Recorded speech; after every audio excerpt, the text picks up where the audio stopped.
no doubt with hella good, and it sure feels good to have this inspirational man on the phone as my guest of the day.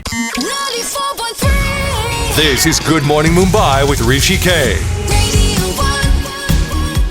It's our CEOs Working From Home series. It's been a challenge. Unprecedented times call for unprecedented measures, but these CEOs have been soldiering on. Founder and CEO Sula Vineyards, Rajeev Samant, is on the telephone line. Good morning, Rajeev. I hope friends, family, extended family are all healthy and safe in this COVID-19 crisis. Morning, Hrishi. Yes, touch wood, fingers crossed. So far, those who are closest to us are safe, but it's a terrible time. Yes, it is. Rajeev, you've always been a globetrotter. You have places around the world. You have to travel a lot for your work, but this is a new normal. So your daily timetable when you're working from home, and CEOs are having to contribute to housework as well as run the establishment of the shop. Do you just go with the flow, or do you set yourself a timetable saying video calls between this and this time, audio calls, etc., etc.? So, Hrishi, just to put it in perspective, I am in Nashik on our vineyard. So we have 30 acres of vineyards to ourselves. So life could be worse. I must say that at this moment I'm feeling incredibly privileged. I'm here with my wife and our little daughter Mia, 2-year-old, and my parents. So we do have family here, and I am in fact going into my winery office every day. It's just me and one helper, and we stay 2 meters apart and sort of leading things from here. So I'm going into work pretty much every day, video calls with our people across the country, and just making sure when we come out of this we bounce back much stronger. You have a great sense of social responsibility. I know that as somebody who's been associated with you over the years, in particular with all the job opportunities you've provided in the area for locals. But these are exceptional times. I believe Sula Vineyards has pledged to donate a sizable sum to the CM Relief Fund in Maharashtra and the Prime Minister Relief Fund. So talk about COVID-19 activities, what you're doing both for society as well as for your employees. Yes, so the first two priorities right now for any business are first to survive as a business, to get out of this safe and strong on the other side. And the second is to take care of all our employees and make sure that they are all safe and that they're getting their salaries on time. I think these are the two most important priorities. And at this time, in fact, there's a lot of businesses that can't pay their salaries to their staff on time. But touch wood, thank God, we are in a position where at this point, our staff, even though they're staying at home, they're receiving their salaries. And we are, we're like one of those animals that's gone into its shell. You touch it and it curls up into a little armored ball and sort of nothing gets in and out. So, we aren't getting too much money coming in. We are unfortunately having to stop some of our payments going out. But within the company, all our people, we're not letting a single person go. We have paid all our, even our contract workers until the end of March as we were guided to do by the government. So we're taking care of those people who've taken care of us all these years. But having said that, for sure, we are part of the largest society. And so we did have some extra CSR funds. So we are going to be donating around 18 lakhs from those CSR funds to PM CARES and to the state disaster relief funds. So we do our bit for the wider society. Lovely. I believe on the anvil is trying to donate some masks and rations to people in need across the country, Rajeev. Yes, absolutely. We at this point are doing what we can in Nashik. However, having talked to all our people, we found that the best thing we could do right now was give a big, substantial CSR donation to these funds where they know what they need to do. They know where the help is needed the most. And so that's the way that we have decided to go ahead with this for the time being, Hrishi. More with Rajeev Samant, founder CEO Sula Vineyards, on my CEOs Working From Home series. But first, some Pharrell Williams. It's so important for us to try and stay happy during this COVID-19 lockdown. It's 94.3 Radio 1 World, your station, and I'm Hrishi K. Paradise by George Ezra. It's my CEOs Working From Home series, and when you think Sula Vineyards, Sula Selections, The Source by Sula, Beyond by Sula, you think of only one man. Founder CEO Rajeev Samant. What an empire he's created at home in the vineyards in Nashik during this COVID-19 lockdown. He's been kind enough to speak to me on the phone. More chat. 94.3. This is Good Morning Mumbai with Hrishi K. Every time you're in studio, we talk about the music, we talk about the festival, but I don't think we spend enough time to emphasize sustainable wineries and what you do to reduce, reuse, and recycle. And this is a very, very good opportunity to do that because, the planet is under tremendous, tremendous pressure. We've brought it upon ourselves as the human race. So everything that you've done to make sure that this is sustainable, right from how you create these wines, talk to me about that, please. Absolutely. This is something that's very close to my heart. Our planet is in big trouble, and this trouble has been caused by, unfortunately, us humans. And if we don't act very quickly to try to reverse some of the damage that we've done, we are in even worse trouble. And this COVID-19, this is just one of the symptoms of the horrors that we have, inflicted on our own planet. So Sula is one of the most sustainable wine operations on earth. And I believe if you are not today running your business in a sustainable way, then you don't deserve to be in business. That's it. And so we are around 60% of our energy comes from our own solar panels. We don't waste a single drop of water that comes into our wineries. Everything is recycled, treated, and then goes back into our vineyard. We do things like vermicompost. 100% of our packaging is now recyclable. So there's a hell of a lot we're doing, and still we've only scratched the surface. So every single day when we are selling wine around the country and enjoying a glass of wine, we're also thinking, hey, how could we do this with less of an impact on our beautiful planet Earth? A couple of years ago, Rajeev, correct me if I'm wrong, you launched a wildlife wine, and that was to support tiger conservation with every bottle sold. Just for people who are listening to this broadcast who are not in the know-how as far as that is concerned, would you spell it out, please? Absolutely. So we launched Kadu, India's first wildlife wine, in fact, India's first wildlife alcoholic beverage, where from every bottle sold, 5 rupees goes to the cause of tiger conservation. Of course, as you're aware, India has the highest number of tigers in the wild of any country in the world, and we love our tigers. So in the first year,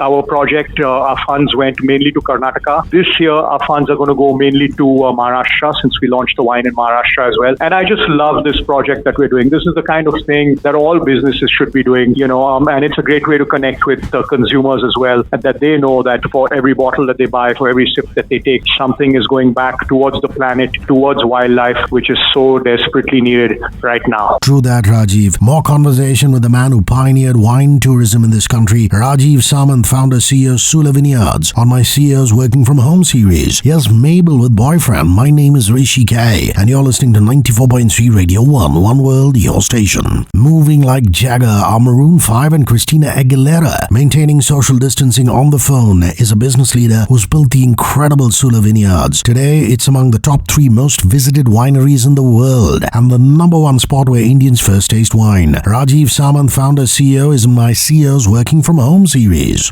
94.3. This is Good Morning Mumbai with Hrishi K.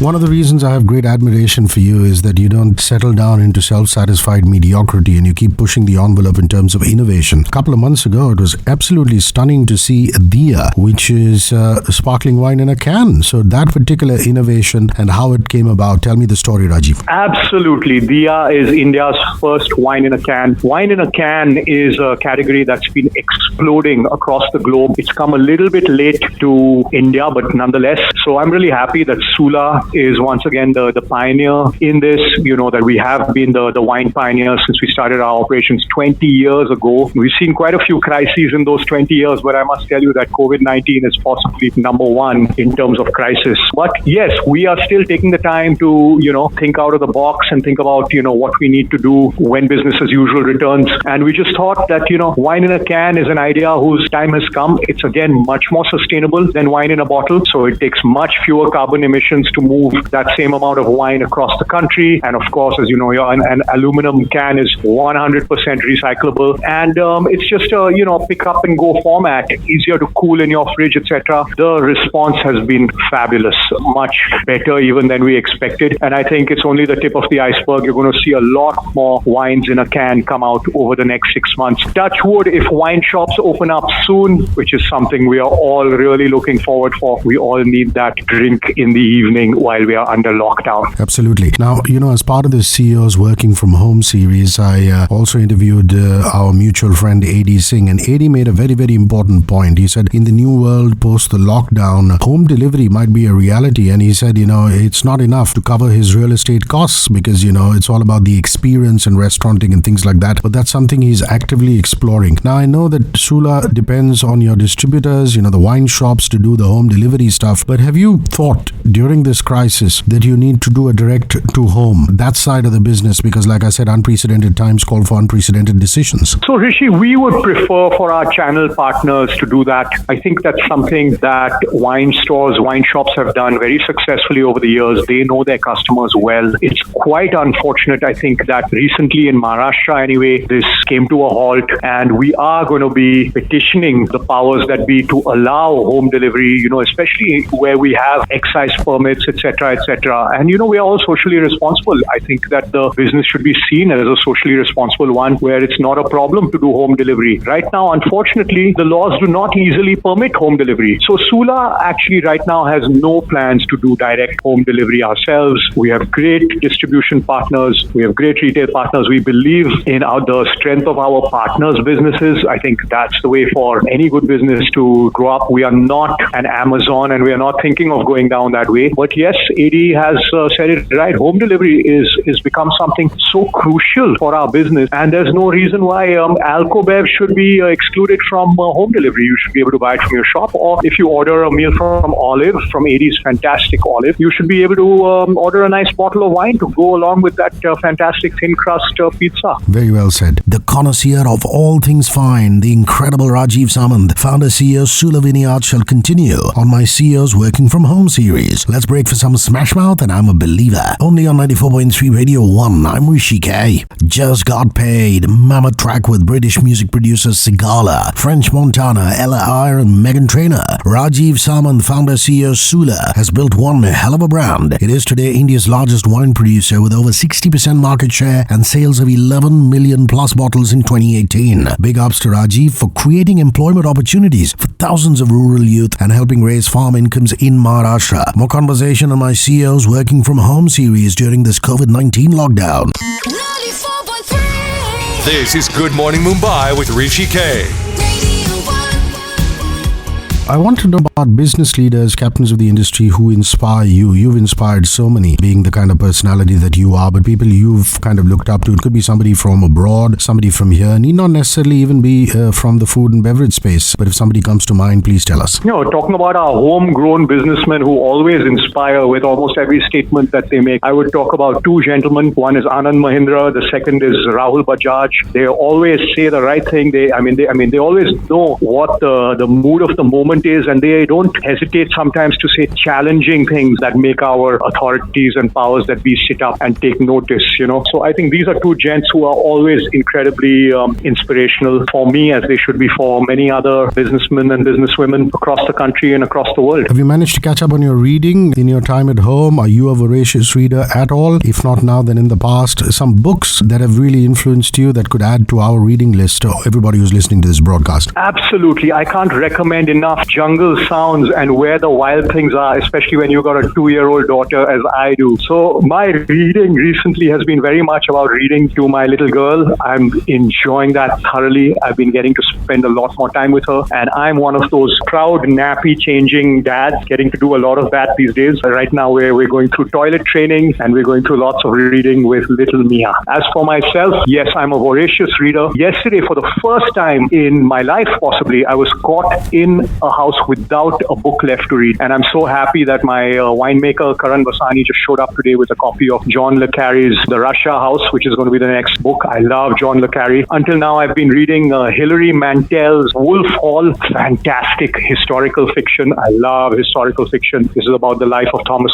Cromwell, and I'm sure a lot of your voracious readers will know that the third book of that trilogy just came out last month. And so, yeah, I like to have a book by my bedside all the time. Super stuff. Now, these these are troubled times, but post the lockdown getting over, we can always allow wanderlust to set in and try and dream of places that we should travel to. So a favorite travel destination that you've gone to solo or with your friends or even with Margot and Mia that you'd recommend to everybody, a place that you go to and say, wow, I could live here. Listen, I've always been a Goa crazy man, but there's enough talk about Goa, so we're going to leave that. I love Nepal. I try to, whenever I get 1 week off, I try to go for a trek up at about 4,000 meters. That's my sweet spot. I've done, Annapurna circuit and a lot of great treks in Nepal. That's really my go-to spot every year. This year, we're thinking that in May, we're really going to need to get away. And I don't think that international flights are going to be operating. So we've decided that we want to go to Kodaikanal. We've never been, and I believe it's beautiful in May. I don't think the temperature goes above 30 degrees. A friend of mine has a gorgeous homestay there on a 300-acre coffee estate. So we're going to try out India this May and probably this June as well. Super stuff. A last leg of conversation with the spectacular Rajeev Samant. This is one entrepreneurial journey and story that is so motivating. Stay with us as I play you some Normani and motivation. I'm Hrishi K. This is 94.3 Radio 1 One World, your station. Iconopop, the Swedish female electro-pop duo that formed in 2009. What I just played for you was their collaboration with the American dance pop band called Cobra Starship. Home stretch of a really invigorating show with founder CEO of Sula Vineyards, Rajeev Samant. It's my CEO's Working From Home series. 94.3. This is Good Morning Mumbai with Hrishi K. Listen, CEOs, captains of the industry always have fond memories of schools that they went to, colleges that they went to. You're a Mumbai boy, you schooled here, but you did go to Stanford. So most notable memory, it could be anything. For example, AD talked about how in Lafayette he was in charge of welcoming freshers. And, I've had another CEO talking about how in Brown he debated. So your favorite school or college memory would be what? I remember my first day at Stanford. I was, completely awed by the situation. And we had a Nobel Prize-winning professor giving us a welcome talk. And one of the things he said stuck with me for the rest of my life. And that was question authority. And it's something that when you come out of school in India, you are never expected to question authority. There is authority and then there is you, the poor student who has to follow everything that the authority says you have to do. You just are not really, at least you didn't used to be at that time, encouraged to think for yourself. And here I was on my first day at Stanford and the guy, this Nobel Prize winner, says, question authority. And I took it to heart. I stuck with it and my life was never the same again. I tried to do everything as unconventional as I could. Landed up in Nashik in the middle of nowhere and started a vineyard and a winery. And I put it all down to questioning authority. My last question is a concert, a gig that is absolutely memorable for you. You attend once in your own vineyard every single year, but you're also such a well-traveled man. A gig that you've been to in India or abroad that has just left you, the jaw-dropping moment. What would that gig be? So Hrishi, I've been so privileged to see some of the greatest musicians that ever lived. In the 80s and 90s, I lived in California and, there was a great concert happening 5 times a week in stadiums and theaters all around you. But I remember the first concert I went to once I reached California. It was the Grateful Dead, the mythical, magical Grateful Dead, right there at Stanford at Frost Amphitheater, an open-air amphitheater. It blew my mind. I still remember the tune Fire on the Mountain wafting up on a warm California day towards me as I sat there on the grass, just grinning from ear to ear. And, I looked around and I said, hey, this is so beautiful and we don't have anything like this in India. Why could we not build open-air amphitheaters in India? And that was my inspiration for coming back here and putting up a small little open-air amphitheater that has become the site of Sula Fest. And so I always, would say that the Grateful Dead were the ones who inspired me to do that. With those wonderful memories of Jerry Garcia and the boys and the picture of the amphitheater in Sula stuck in my head, I'm going to say bye-bye to you. Rajeev Samant, you're a good man, and I pray that you, the good people at Sula, your family, ride through this COVID-19 crisis. Thank you for talking to me. Cheers. Cheers, Hrishi. Looking forward to seeing you next year at Sula Fest. We'll make it bigger and better to keep this horrible memory of COVID-19 far away from our minds. It's Florida's Georgia Line with Anything Goes on 94.3 Radio 1. My name is Hrishi K.